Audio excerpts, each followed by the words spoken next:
Je vais explorer l'île la plus mystérieuse et la plus isolée de toute la planète. Pendant des siècles, les statues géantes de l'île de Pâques ont fasciné les voyageurs et les archéologues. Qui a élevé ces statues colossales et pourquoi? Et comment les hommes ont-ils réussi à trouver cette île minuscule, perdue au milieu de l'océan Pacifique, il y a 1500 ans, sans boussole et sans carte? Comment cette civilisation s'est-elle développée? Et qu'est-ce qui a causé sa chute? Pour lever le mystère, je vais m'élancer dans le Pacifique sur une pirogue à balancier. Je vais explorer des grottes et des cratères et je vais participer à une épreuve rituelle extrêmement pénible. Il y a des gens qui nagent vraiment de cette pointe-ci à celle-là. Une fois de plus, à la recherche de la vérité, je ne reculerai devant rien. Je vais plonger dans une eau infestée de requins.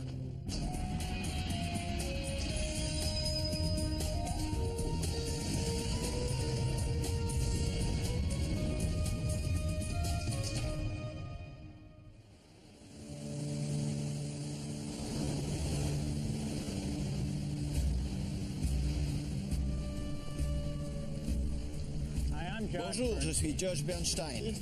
L'île de Pâques est un endroit très spécial. De toute la planète, aucune île n'est plus éloignée des côtes. À 4000 km de l'Amérique du Sud, à près de 2500 km de la Polynésie, l'île de Pâques, qu'on appelle aussi Rapa Nui, n'est qu'un caillou perdu au centre de l'océan Pacifique. Elle fait seulement 18 km de long, sur 11 km de large. L'un des mystères qui entoure cette île, et non des moindres, c'est comment elle a bien pu être découverte. Mais on sait, et de manière certaine, que les Polynésiens se sont installés sur l'île au 5e siècle. Même pour les peuples habitués aux merveilleuses îles du Pacifique Sud, l'île de Pâques devait ressembler à un paradis. Elle était recouverte de forêts, abondamment pourvue de sources d'eau douce, dotée d'un sol fertile et bordée d'un océan qui regorgeait de poissons. Pendant des siècles, les habitants de l'île de Pâques ont prospéré. Ils étaient près de 20 000 au XIVe siècle. Et puis quelque chose a dérapé.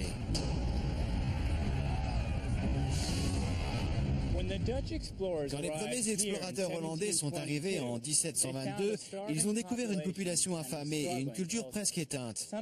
Des événements tragiques s'étaient déroulés. Quelque chose s'était passé qui avait décimé la population et pratiquement détruit les traditions et la culture. Il restait moins de 2000 habitants sur l'île. La plupart des statues géantes, appelées moai, gisaient abandonnées. L'île avait subi un désastre écologique et il n'y avait presque plus d'arbres. Que s'était-il passé? Pour résoudre l'énigme de Rapa Nui, il faut tout reprendre depuis le début. Les Moai ne sont qu'un des nombreux mystères de l'île de Pâques. D'abord, comment les hommes qui ont élevé ces statues ont fait pour arriver ici? Trouver ce caillou perdu dans l'immensité du Pacifique, ça revient à trouver une aiguille dans une botte de foin. Pour ça, il faut ou bien un coup de chance incroyable, ou bien des talents de navigateur extraordinaires. Au 5e siècle, des Polynésiens qui voulaient échapper aux guerres incessantes qui dévastaient leurs îles surpeuplées ont quitté Tahiti et les Marquises. Leurs explorations sont à compter au nombre des exploits les plus extraordinaires de l'humanité.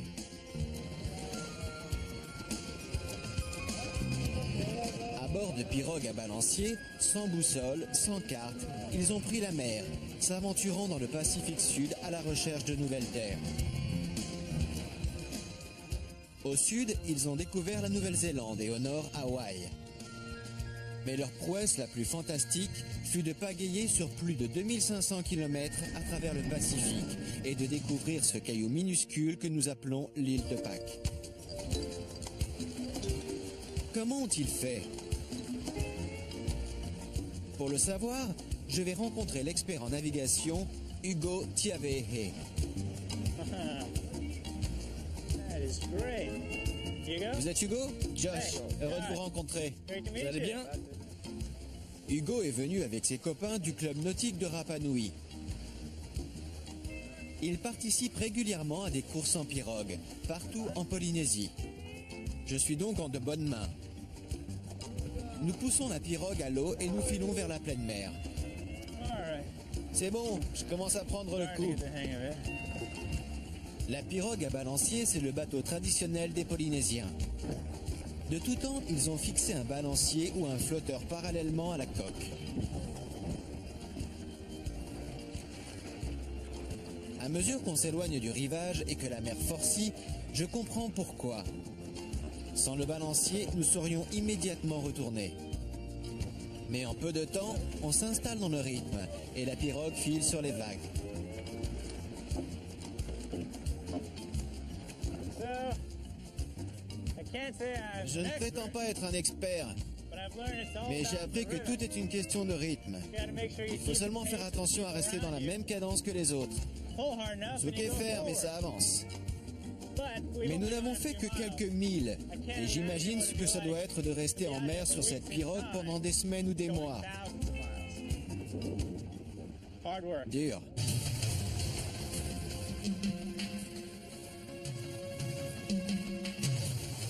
Je pense à cette scène il y a 1500 ans, quand les premiers navigateurs polynésiens ont quitté les Marquises et ont pris la mer vers l'est.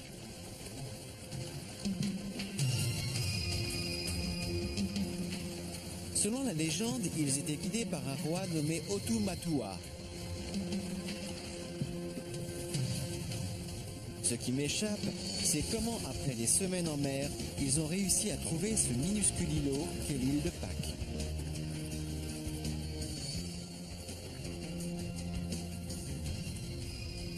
Je pose la question à Hugo.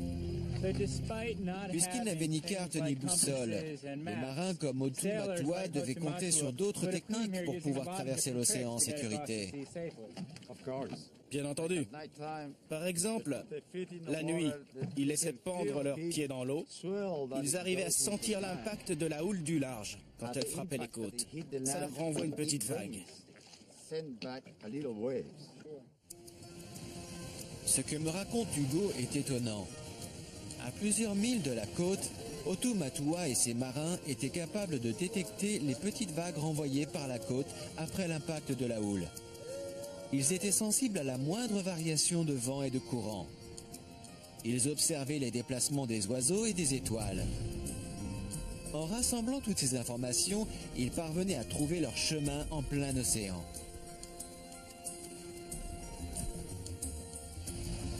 Et finalement, un beau jour au 5e siècle, Otumatua et son peuple ont abordé les rivages de ce qui s'appellerait plus tard Rapa Nui, ou l'île de Pâques. On ne peut que s'imaginer ce que cela représentait de rester en mer des semaines, voire des mois avant que leur talent de navigateur ne les amène sur les côtes de cette île magnifique. Une île qui deviendra leur terre d'adoption pour les 1000 ans à venir.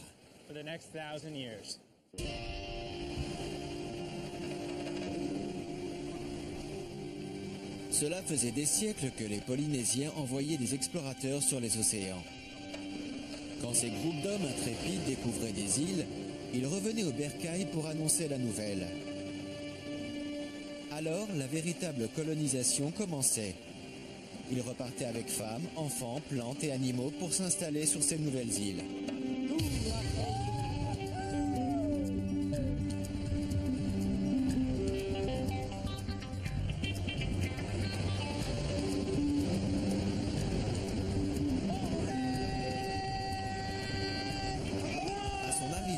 Otumatua a dû invoquer ses ancêtres pour qu'ils agréent sa prise de possession de ces nouvelles terres. Otumatua a dû estimer que son peuple pourrait s'épanouir et prospérer sur cette île. Ce qu'il ne pouvait pas deviner, c'est qu'un jour, un désastre s'abattrait sur eux.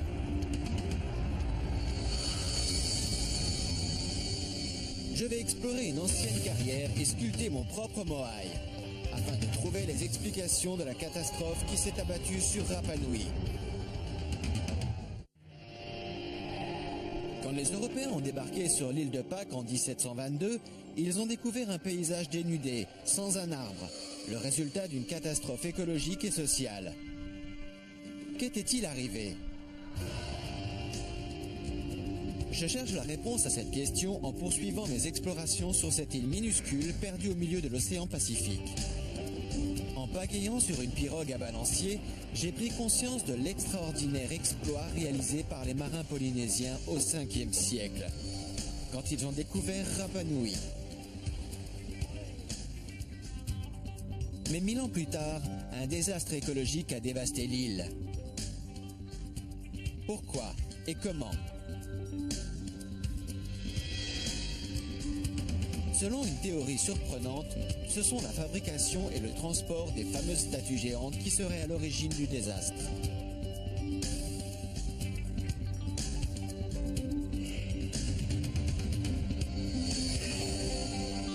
Pour essayer de comprendre, je décide d'aller voir le groupe de statues le plus important de l'île.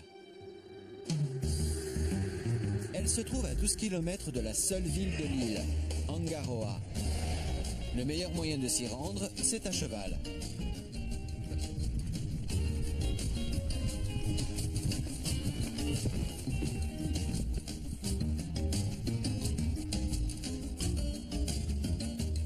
J'arrive finalement devant les moaïs appelés Tongariki. Ils sont extraordinaires. J'ai organisé un rendez-vous avec quelqu'un qui, je l'espère, pourra m'aider à les comprendre.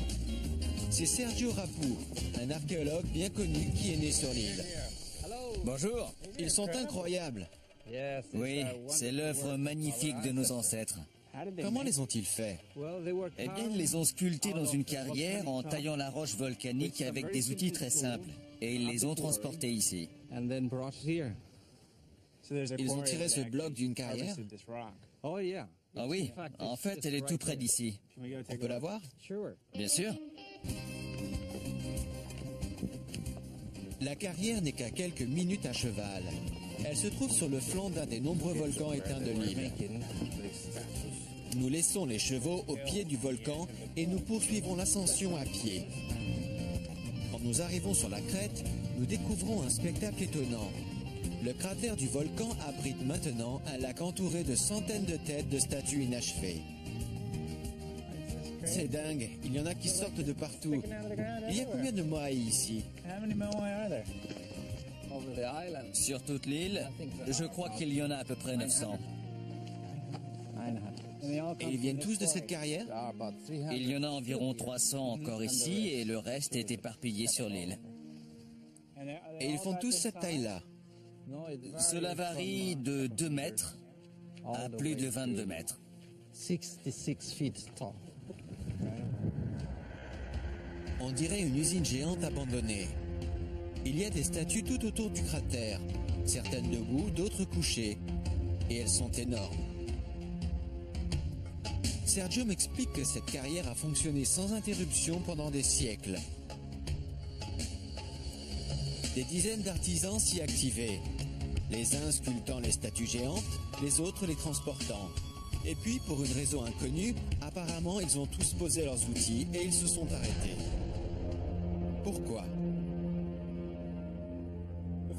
Avant de venir ici, j'avais entendu parler de ces statues, les moaïs. Mais ce que j'ignorais, c'est leur taille énorme. Et encore, rappelez-vous, la moitié de celle-ci est enfouie dans le sol. À l'époque, sur l'île, rien ne dépassait en taille ces statues, à part peut-être les plus grands arbres ou les mâts des bateaux. Il fallait sans doute beaucoup de temps et beaucoup d'énergie pour sculpter et transporter ces têtes géantes avec des techniques datant de l'âge de pierre. Les statues avaient donc certainement une importance capitale pour les habitants de Rapa Nui. Est-ce qu'on sait ce qu'elles représentent? Elles représentent les ancêtres. On pratiquait ici le culte des ancêtres. Et les statues étaient au cœur des rites et des cérémonies liées à la descendance.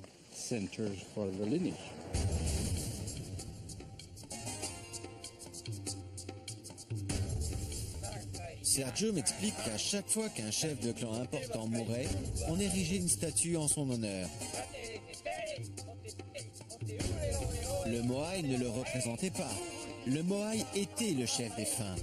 Son esprit habitait la pierre. Son visage observait le village de ses descendants. Les Moai étaient les morts de Rapa Nui, ramenés au village pour protéger les vivants. Maintenant, je sais pourquoi on a fabriqué ces statues. Mais ce qui est tout aussi fascinant, c'est de comprendre comment. Sculpter et transporter ces énormes têtes n'est pas un mince exploit. Surtout quand on considère la quantité qui en fut produite. Il reste encore 900 statues sur l'île. Mais elles ne sont que la dernière génération des Moai. Sergio m'explique qu'on a retrouvé de nombreux vestiges de Moai plus anciens. Ce qui veut dire que les habitants de Rapa Nui produisaient ces statues sur une échelle quasi industrielle. Est-ce que ce serait la cause du désastre écologique? J'ai besoin d'en savoir plus sur la manière dont ils fabriquaient ces statues. Sergio m'emmène à la rencontre du sculpteur José Rapu. Regardez, il fabrique un moai. Il utilise un caillou, c'est la technique traditionnelle? C'est exact. Ils utilisaient un pic taillé dans du basalte, qui est une roche très dure. Celui-là, c'est comme l'original. Il s'use bien sûr, au fur et à mesure de l'utilisation. Celui-là est presque fichu. Il marche encore. Il marche encore. Est-ce que je peux essayer? On frappe, c'est tout.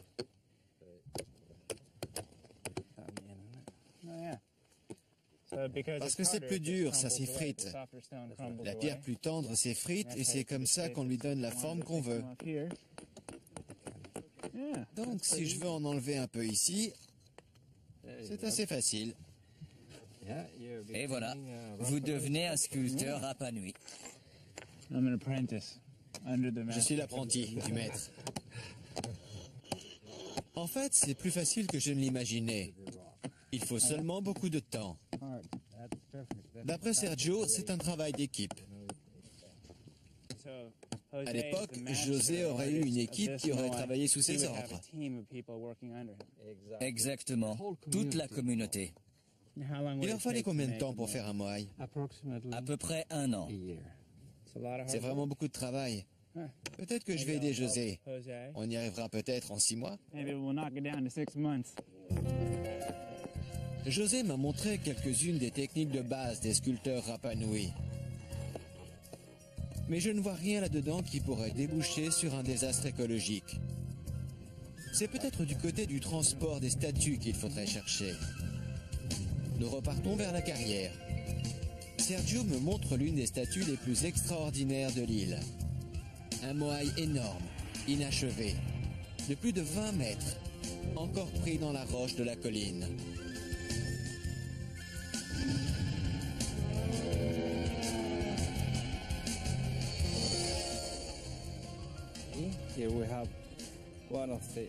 Ici, on voit un des 300 moai qui n'est pas encore dégagé de la carrière. Et pourtant, il commence à se détacher à cet angle-ci. Alors, il les détachait et il glissait jusqu'au bas, au pied de la colline. Donc le bloc tout entier était taillé sur place pendant des mois. Le sculpteur l'a attaqué par ici et ensuite il a fait le visage. On dirait qu'il a commencé par le visage et qu'il n'a jamais fini le corps. C'est exact. C'est incroyable, c'est énormément de travail. Et ce qui a l'air encore plus difficile, c'est qu'après, il fallait le faire glisser jusqu'en bas, dans la plaine. Le dos du moai avait la forme d'un canoë pour pouvoir mieux glisser doucement sur la rampe faite avec les cailloux accumulés pendant la taille. Avec l'aide de la pente et en poussant un peu, le moai arrivait jusqu'en bas. Déjà sculpter ces énormes moai et ensuite leur faire descendre la pente du volcan, je trouve ça remarquable. Mais leur faire traverser toute l'île, c'est encore plus incroyable. Une fois en bas de la pente de la carrière, il restait parfois jusqu'à 12 km à franchir. Comment les habitants de Rapa Nui ont-ils fait ? Je me demande si les moai couchés sur le sol, apparemment abandonnés pendant leur transport, pourraient nous révéler la clé du mystère. C'est vraiment énorme. Combien ça pèse à peu près? Celui-là dans les 50 tonnes. 50 tonnes. 50 tons. 50 tonnes. Yeah. Oh, we go. Nous continuons à marcher. Nous allons de Moai en Moai. Ils sont tous alignés, face contre terre. Large one, yeah. This is really big. Celui-là, il est vraiment énorme, bien plus gros que le précédent. J'ai remarqué que tous les Moai qu'on a vus semblent alignés depuis la carrière. That's right. Oui, Because c'est this vrai. is one of the main C'est parce roads que of c'est the une mall. des routes suivies par les Moai. On en connaît au moins 4. Ces chemins étaient soigneusement dessinés et aplanis pour faciliter le transport des statues. So it's indicated Cela montre qu'il est itself tombé in pendant son déplacement. transportation. Mais je me demande toujours comment les hommes de Rapa Nui pouvaient déplacer des statues de 50 tonnes. And then we Et il y en a have d'autres more là-haut. here. Sergio va me faire une démonstration avec une copie d'un des plus petits Moai. So the Moai D'abord, moved les for- archéologues ont pensé que les Moai étaient transportés horizontalement, sur le dos, les troncs d'arbres faisant office de système de roulement. with a rope attached to them, just like that.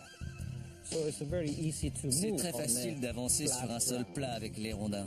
And with the wood attached. Je vois bien comment un tel système pourrait épuiser les ressources forestières d'une si petite île. So yes, you Oui, can on peut actually sans move aucun doute déplacer un Moai comme ça. Mais est-ce qu'il faisait vraiment comme ça? Tous les Moai que j'ai vus reposent face contre terre. Now this Sergio other m'explique que scholars pour have certains added archéologues, c'est la preuve qu'ils n'étaient pas transportés le visage tourné vers le ciel, mais vers le sol, dans la position où il les a retrouvés. yes, that's the way it was moved. Mais cette hypothèse pose problème elle aussi. Quand on met autant de soins et d'efforts pour sculpter un beau visage, et qu'ensuite on fait glisser le moai sur le ventre, est-ce que ça ne détruirait pas tout le travail? Vous avez tout à fait raison. Ça n'a pas de sens d'y mettre autant d'énergie pour ensuite prendre le risque de transporter le Moai face contre terre. Sergio a sa propre théorie sur la manière dont les moai étaient transportés. Je pense que les Moai étaient en position verticale. Cela semble impossible. Comment peut-on transporter verticalement un bloc de pierre qui fait 20 mètres de haut? Normalement, vous savez qu'on ne pourrait pas bouger 60 tonnes tout seul. Okay. We have found Moai. On a retrouvé des Moai qui pèsent plus de 80 tonnes et qui ont été transportés depuis ici jusqu'à leur destination finale à plus de 8 ou 9 kilomètres. So what do we Ce have qu'on a here ici, then? c'est un Moai complet, l'avant et l'arrière, mais la base du Moai n'était pas terminée à la carrière. Au contraire, à la carrière, la base du Moai était taillée de manière à permettre à la statue de se pencher un peu comme ça, et d'être tirée vers l'avant, comme quand on marche. Et on peut avoir une combinaison de mouvements, pencher en avant, tirer, On le déplace comme un frigo. comme un frigo, mais la base du Moai était préparée dans ce but, pour cette fonction. Donc il donne une forme à la base, Oui, c'est ça, pour faciliter le déplacement.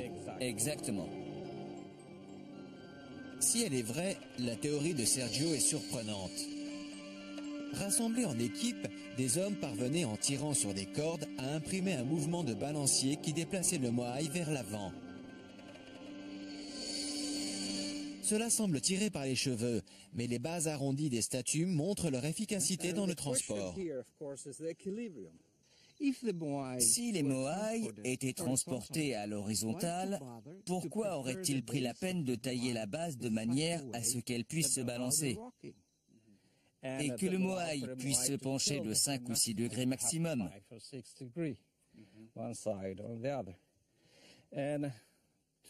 Pour tirer la statue, il fallait une coordination extraordinaire du mouvement des cordes, donc les anciens devaient chanter. Ils devaient chanter et le rythme du chant leur permettait de tirer tous ensemble au même instant. Donc ils chantent en déplaçant le moai? Exactement. Ils chantent et le moai avance, comme ça. Il y a bien longtemps, les anciens de Rapa Nui avaient raconté à Sergio que les Moai marchaient à travers l'île. À l'époque, il ne les avait pas crus, mais maintenant oui. Peut-être que les Moai marchaient vraiment.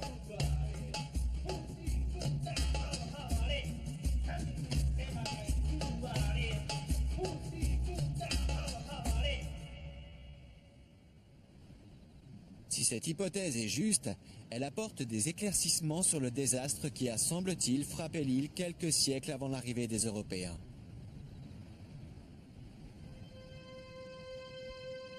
Je m'étais demandé si le transport des statues avait pu exiger tant de troncs d'arbres qu'il aurait entraîné une déforestation de l'île. Mais le transport des statues en position verticale ne réclame presque pas de bois. Donc, ni les Moai ni le culte des ancêtres ne seraient, à eux seuls, responsables de la déforestation de l'île. C'est donc un autre élément qui explique la catastrophe subie par l'île de Pâques. Nous allons voir le destin tragique de Rapa Nui et les efforts désespérés des habitants pour se sauver. Ils pratiquaient vraiment le cannibalisme? L'île de Pâques est l'île la plus isolée de toute la planète. J'essaie de découvrir ce qui est vraiment arrivé aux Polynésiens qui ont peuplé l'île. Des analyses de pollen démontraient qu'à l'arrivée des hommes de Hotumatua, l'île était recouverte de forêts. 1000 ans plus tard, il n'en restait presque rien, et la plupart des Moai étaient laissés à l'abandon. Que s'est-il donc passé? J'espère que José Letellier, un spécialiste de l'île de Pâques, va pouvoir m'éclairer. Il va me montrer comment au XVIe siècle, les habitants de Rapa Nui se sont bâtis des fortifications souterraines. Pour se protéger de qui? Ça, c'est l'entrée d'un système complexe de grottes qui s'étendent sous toute cette zone. Ces grottes sont en fait d'anciennes cheminées de lave dans lesquelles circulaient des coulées de roches en fusion, quand le volcan était encore en activité. Nous y voilà. Vous pouvez voir ici qu'il y a des murs à l'avant du chemin de lave et que c'est de toute évidence une sorte de fortification. Ces vestiges nous montrent que ces grottes étaient utilisées de manière à permettre aux gens de s'y défendre. Si vous regardez par là, vous verrez le foyer pour la cuisine. Ah oui, le foyer. Il était généralement installé ici, près de la sortie de la grotte. Naturellement, pour que la fumée n'envahisse pas la grotte. Il y a beaucoup d'endroits pour s'asseoir tout autour. Cette installation date de quand? Eh bien, ça peut paraître difficile à croire. On pense logiquement que cette occupation doit dater de très longtemps. Mais en réalité, c'est bien plus récent, autour du XVIe siècle. Donc plus de 1000 ans après leur installation sur l'île et 200 avant l'arrivée des Européens, les habitants de Rapa Nui ont commencé à vivre dans des grottes. Je me demande si c'est lié à la déforestation de l'île ou à l'abandon des Moai. Ces événements semblent tous s'être passés au même moment. Bien entendu, ça s'est passé au moment où les choses commençaient à mal tourner sur l'île.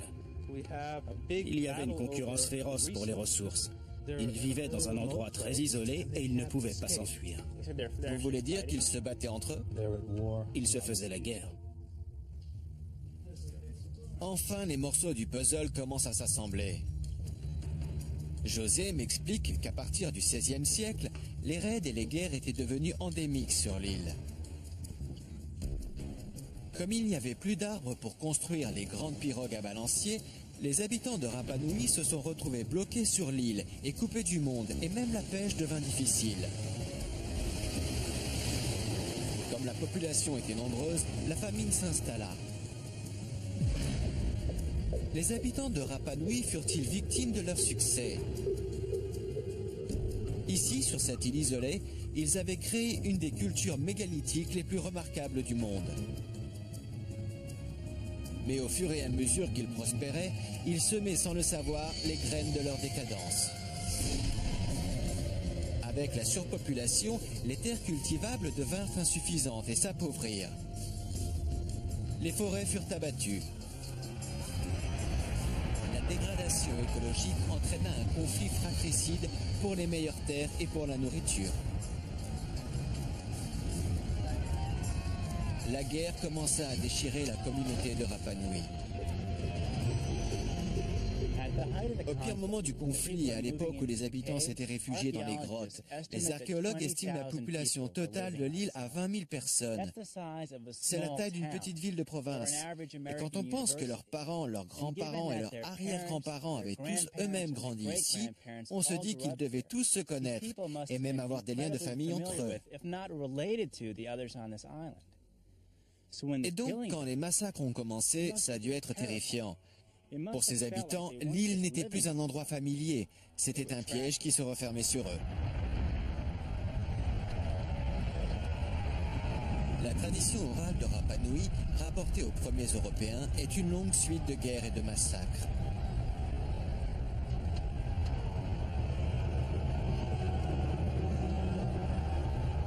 Les noms de lieux eux-mêmes commémorent des événements épouvantables.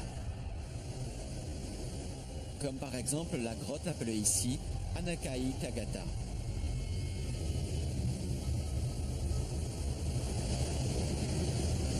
Pour savoir jusqu'où a pu aller la violence, je retrouve Sergio Rapo. Sergio, on m'a dit qu'ici on l'appelle la grotte cannibale. Le nom Rapa Nui est Anakai Tagata. Il peut vouloir dire deux choses. Un, que c'est la grotte où les gens mangent. Deux, que c'est la grotte où les gens sont mangés. Le cannibalisme était donc pratiqué ici? Étant donné la situation désespérée au XVe et XVIe siècle, il est très probable qu'il y ait eu des cas de cannibalisme. Il y avait pénurie de tout, y compris de nourriture. Donc il se pourrait que le cannibalisme ait été pratiqué à l'époque.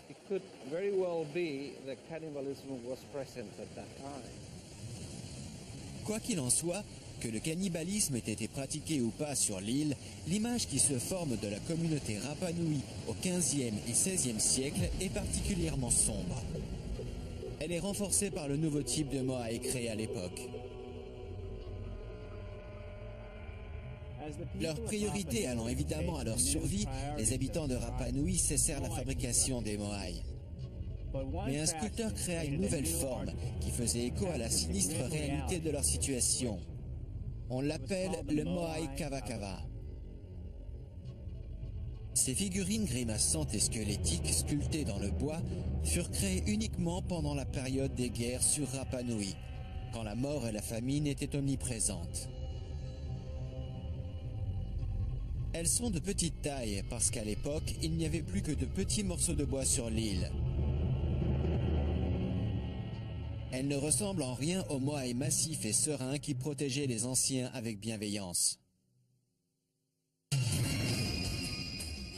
Les habitants de Rapa Nui pouvaient-ils encore éviter de sombrer dans le chaos? Le plan de la dernière chance, le culte de l'homme oiseau.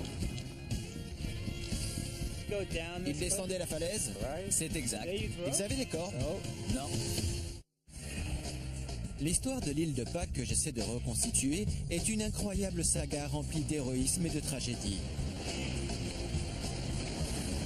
Les Polynésiens qui ont découvert l'île les premiers, au 5e siècle, ont dû croire qu'ils avaient découvert le paradis.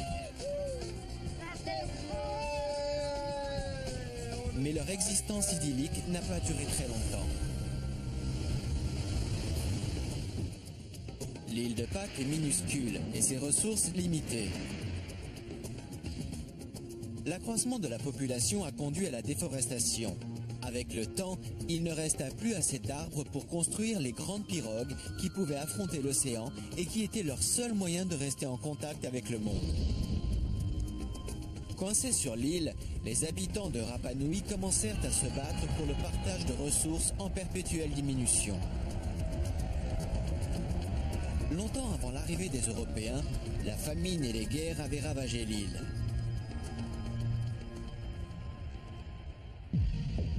Mais j'ai entendu parler d'une tentative originale des hommes de Rapa Nui pour résoudre leurs problèmes. Voici le centre cérémonial d'Orongo. De ce côté-ci, on a le cratère d'un volcan éteint. Et par là, de ce côté, une falaise de 300 mètres qui plonge dans des eaux infestées de requins. C'est ici même, sur ce site extraordinaire, que les habitants de Rapa Nui ont tenté de résoudre leurs problèmes.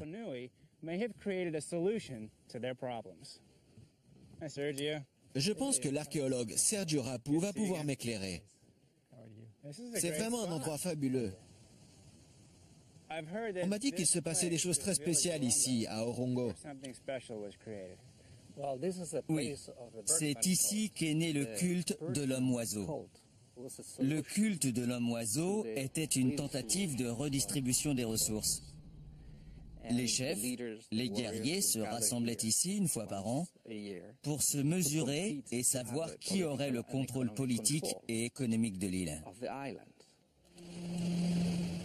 Tous les ans, au moment où la sterne fuligineuse, un oiseau de mer migrateur, s'installait pour faire son nid, un nouvel homme-oiseau était choisi. Les chefs de clan et leurs guerriers se rassemblaient à Orongo et se mesuraient dans une compétition. Le clan vainqueur régnait ensuite sur l'île pendant toute l'année. Avant l'instauration du culte de l'homme-oiseau, il n'y avait jamais eu d'autorité unique sur l'île. Chaque clan vénérait ses ancêtres et s'occupait de son propre territoire. Quand les clans commencèrent à se faire la guerre, il n'y avait personne pour les arrêter. Sergio et d'autres archéologues avec lui pensent que le culte de l'homme-oiseau a été instauré au paroxysme des conflits pour tenter de limiter les dégâts. Les premiers Européens ont été les témoins de cette compétition quasi suicidaire. Donc ils commençaient ici, à Orongo. Oui, c'est ça. Ils descendaient par là. Exactement. Le signal du départ était donné par les chefs de clan, et les meilleurs guerriers dévalaient la falaise de 300 mètres de haut qui domine l'océan.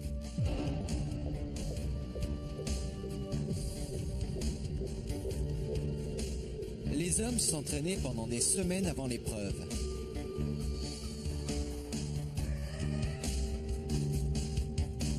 Ils emportaient des flotteurs faits de roseaux qui devaient les aider à rester à flot pendant qu'ils effectuaient la traversée à la nage jusqu'à l'îlot le plus éloigné appelé Motu, à plus d'1,5 km du rivage. Oh, regardez-moi ça! Sergio, il descendait vraiment la falaise? Oui. Et ensuite, il nageait jusqu'à cette île. En équilibre précaire sur les flotteurs, les guerriers devaient affronter une forte houle et des courants puissants.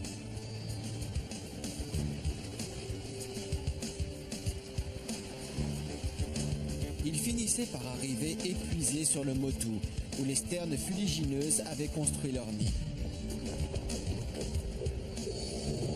Pour les habitants de Rapa Nui, la sterne était un oiseau magique. Cet oiseau migrateur effectue des milliers de kilomètres au-dessus de l'océan tous les ans. Mais les habitants de l'île ne savaient qu'une chose. Il venait d'au-delà de l'horizon. Ils pensaient que les sternes envoyés par les dieux arrivaient droit du paradis.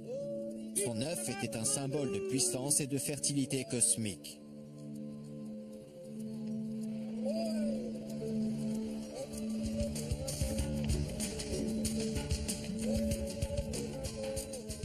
Une fois qu'ils avaient trouvé un œuf, les concurrents devaient le rapporter à Orongo par le même chemin.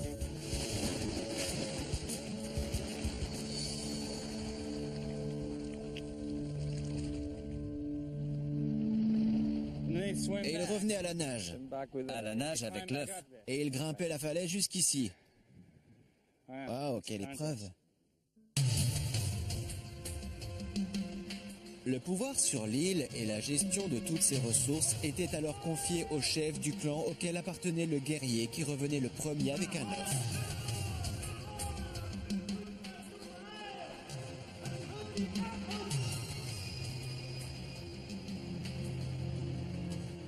Il devenait l'homme-oiseau, jusqu'à ce que la sterne fuligineuse revienne faire son nid, et l'épreuve alors recommençait. C'est par cette épreuve que le roi et son clan étaient désignés pour exercer le pouvoir cette année-là. C'est exact. C'était leur manière de valider un nouveau pouvoir, une nouvelle façon de résoudre les conflits entre des gens qui n'ont pas assez à manger et qui sont coincés sur leur île. Si Sergio a raison, alors les gens de Rapa Nui ont inventé un rituel très original pour limiter leurs conflits et épargner les ressources de l'île.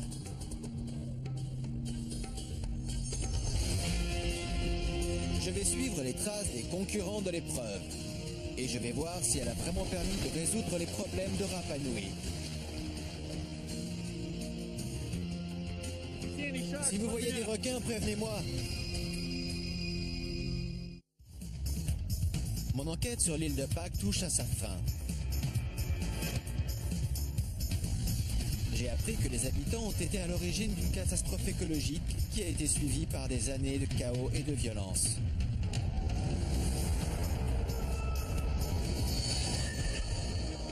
À partir du XVe siècle, la communauté de Rapa Nui s'est enfoncée dans l'anarchie.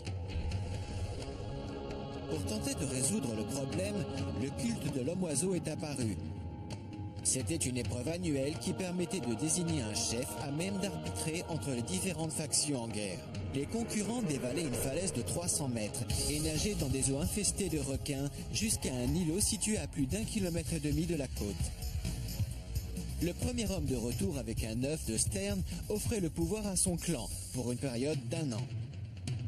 C'est cette épreuve incroyable que j'ai envie de revivre.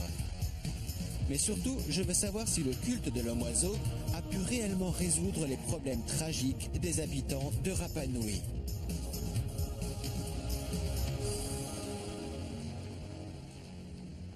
Ce que Sergio m'a appris du culte de l'homme-oiseau est fascinant. C'est pour en savoir plus que je suis venu ici, dans le petit port de Angaroa. Je vais aller en bateau jusqu'à la base de la falaise pour évaluer les défis que devaient relever les participants à l'épreuve. Les falaises d'Orango se trouvent à moins de 2 km de Angaroa, mais c'est une promenade extraordinaire. J'aimerais que vous puissiez vous rendre compte de la qualité de l'air et de l'eau ici. Ça doit être l'air le plus pur de toute la planète. On est si éloigné des terres qui pourraient nous polluer qu'on respire ici. Ça devait être comme ça il y a 500 ans, quand ils sculptaient les Moai. L'endroit est tellement pur, l'eau est bleu cobalt. Je n'ai jamais vu d'eau aussi claire. C'est stupéfiant.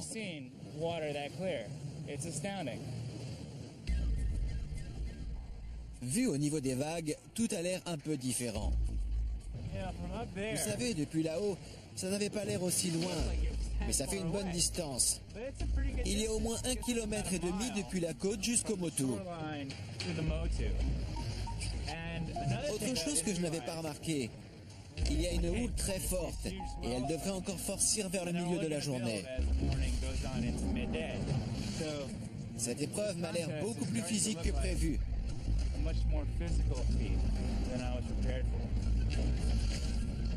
On devrait s'amuser.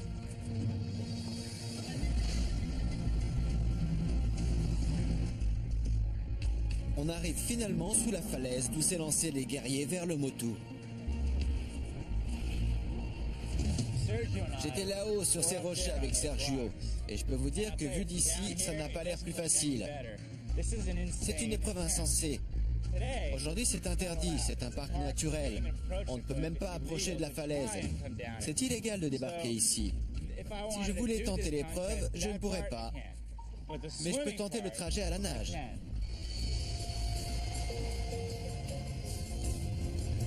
Chaque minute qui passe me fait mieux toucher du doigt l'incroyable performance des guerriers Rapa Nui. Leur endurance physique devait être extraordinaire. Et maintenant, à moi de jouer. Il faut que je comprenne comment utiliser ce truc-là. Essayons comme ça. Une fois dans l'eau, je découvre aussitôt qu'il est très difficile de rester en équilibre sur le flotteur de roseau. J'espérais que ça m'aiderait pour la traversée, mais j'ai déjà du mal à rester dessus. Il va me falloir du temps pour comprendre comment ça marche. Et la traversée est longue. Est-ce que j'ai l'air d'un phoque qui attend qu'un requin vienne l'attaquer? Il n'y a que ça qui m'inquiète.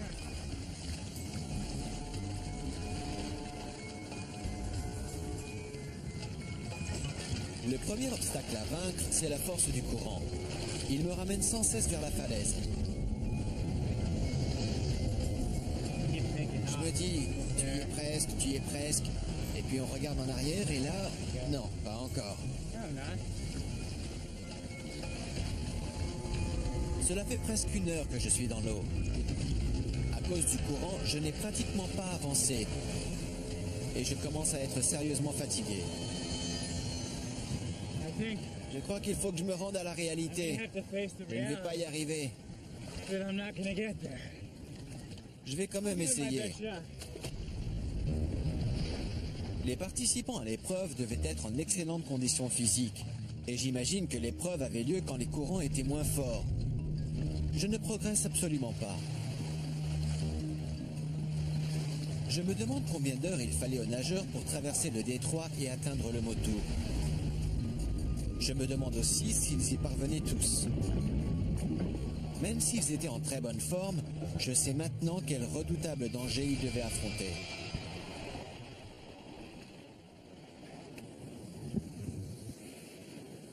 Couverts d'égratignures et d'échymoses pendant leur descente de la falaise, trempés et épuisés par la traversée épuisante du détroit, les concurrents débarquaient ici sur le Motu.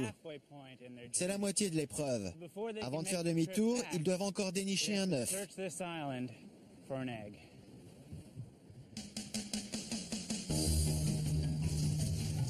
Il y a des oiseaux partout sur cet îlot. Regardez, il y a des frégates qui planent au-dessus de nous. Il y en a un petit ici. Venez par ici et regardez celui-ci.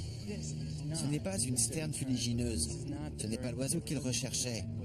Quand ils atteignaient le Motu, ils devaient trouver le bon œuf, le mettre délicatement dans leur chevelure sans doute, et puis repartir à la nage jusqu'à Rapa Nui.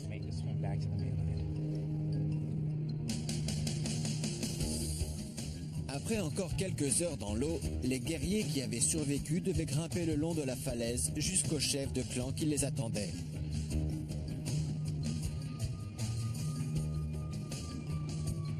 J'imagine que ce qui les motivait, c'était de savoir que tant de choses dépendaient de leur performance, qu'ils pouvaient obtenir le pouvoir suprême pour leur clan pendant une année entière.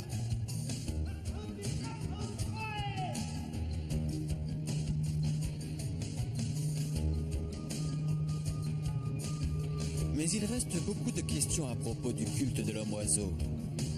J'ai découvert les extraordinaires qualités physiques exigées par l'épreuve. Mais a-t-elle réellement permis d'unir les habitants de l'île et de préserver ses ressources? Je pose la question à un natif de Rapa Nui, l'archéologue Sergio Rapu. Si on se place dans la perspective de la survie, le culte de l'homme-oiseau a été un succès. Il a permis aux habitants de Rapa Nui de survivre jusqu'à l'arrivée des Européens. Oui, ce fut la fin de la préhistoire sur Rapa Nui. Ses habitants purent survivre, peut-être considérablement appauvris par rapport à l'époque de leur arrivée.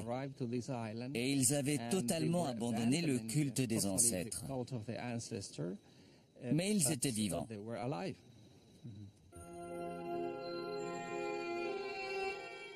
Sergio m'explique que le culte de l'homme-oiseau gagna toute la population qui abandonna le culte des ancêtres. Les premiers Européens qui débarquèrent en 1722 découvrirent un peuple démoralisé et affamé qui vivait au milieu de statues renversées. Il me semble que le culte de l'homme-oiseau est arrivé trop tard.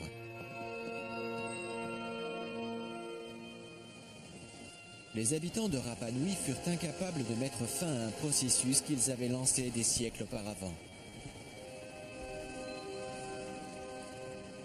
Je crois que le monde d'aujourd'hui ferait bien de méditer la leçon de Rapa Nui. Les habitants de l'île étaient très sensibles à leur environnement. Ils savaient détecter le moindre changement du vent, des courants marins, du parcours des oiseaux dans le ciel. Et pourtant, Ils n'ont pas su identifier le chemin destructeur qu'ils empruntaient.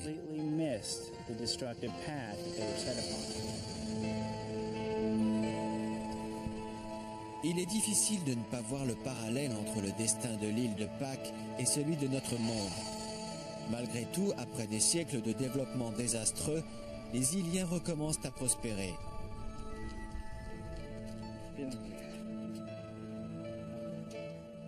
Des gens comme Sergio ont repris en main leur héritage. Les ancêtres semblent revenir à la vie. Bonjour. Bonjour Josh, ça va? Super. Regardez-les. Ils ont l'air complètement différents. Ici, vous voyez les ancêtres vivants. Sergio a découvert les yeux d'origine en corail. Je sais que vous êtes modeste, mais c'est vous qui avez retrouvé les yeux, n'est-ce pas? Nous avons découvert la signification des yeux. Sergio est vraiment modeste. Tout le monde pensait que les orbites vides des Moai symbolisaient la mort. En 1978, l'équipe menée par Sergio a découvert des centaines de fragments de corail au pied des Moai. Il n'avait aucune idée de ce que c'était avant de commencer à les assembler. Ça a dû être une découverte très émouvante quand vous étiez devant tous ces débris de corail et que vous ne saviez pas ce que c'était. Et puis soudain, les yeux. C'était merveilleux, parce que nous leur donnions d'un seul coup une apparence tout à fait différente de celle qu'on leur connaissait depuis toujours.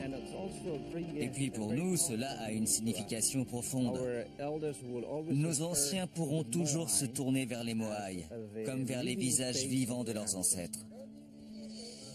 En remontant les yeux sur les visages, en fait, vous rendez la vue à vos ancêtres. Oui, oui. C'est la première fois que les Moai sont filmés avec leurs yeux, exactement tels que les anciens pouvaient les contempler. Les voir ainsi fixer l'horizon au-delà de leur île à nouveau placée sous leur protection, c'est le point final idéal pour mon enquête sur la saga de Rapa Nui.